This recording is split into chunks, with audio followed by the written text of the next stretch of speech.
AP CM Chandrababu Russia పర్యటన నేటితో ముగుస్తోంది. చివరి రోజు సెయింట్ పీటర్స్బర్గ్ లో పర్యటించారు చంద్రబాబు నాయుడు. పట్టణ ప్రాంతాల్లో నీటి నిర్వహణను పరిశీలించారు. మారిటైమ్ యూనివర్సిటీతో అవగాహన ఒప్పందం కుదుర్చుకున్నారు. 5 రోజుల పర్యటనలో భాగంగా రష్యాలో విస్తృతంగా పర్యటించింది చంద్రబాబు టీం.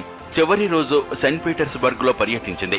ఇది కాలువలతో కూడిన నగరం కావడంతో అమరావతిలో అమలు చేయడానికి అనువుగా పట్టణ ప్రాంతాల నీటి నిర్వహణలోని ఉత్తమ విధానాలను పరిశీలించారు చంద్రబాబు. అనంతరం యునైటెడ్ షిప్పింగ్ కంపెనీ చైర్మన్తో సమావేశమయ్యారు. ఏపీలో పెట్టుబడులపై చర్చించారు. ఏపీకి ఉన్న ప్రత్యేకత కారణంగా ప్రధాన కేంద్రంగా పరిగణిస్తామన్నారు కార్పొరేషన్ అధ్యక్షుడు రాక్మోనో అలెక్సీ.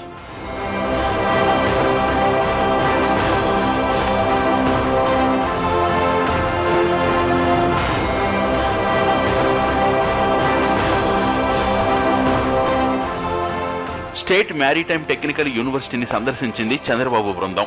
ఈ యూనివర్సిటీతో అవగాహన ఒప్పందం కుదుర్చుకుంది. ఈ సందర్భంగా అక్కడి విశిష్టతలపై ప్రజెంటేషన్ ఇచ్చారు యూనివర్సిటీ అధికారులు. యూనివర్సిటీకి చెందిన 60% మంది గ్రాడ్యుయేట్లకు నౌకా నిర్మాణ పరిశ్రమలో ఉద్యోగ అవకాశాలు వచ్చాయని తెలిపారు. 5 రోజుల రష్యా టూర్ విజయవంతం కావడంతో సంతోషం వ్యక్తం చేశారు ఏపీ సీఎం. ఇవాళ భారత్కు తిరిగి రానున్నారు చంద్రబాబు.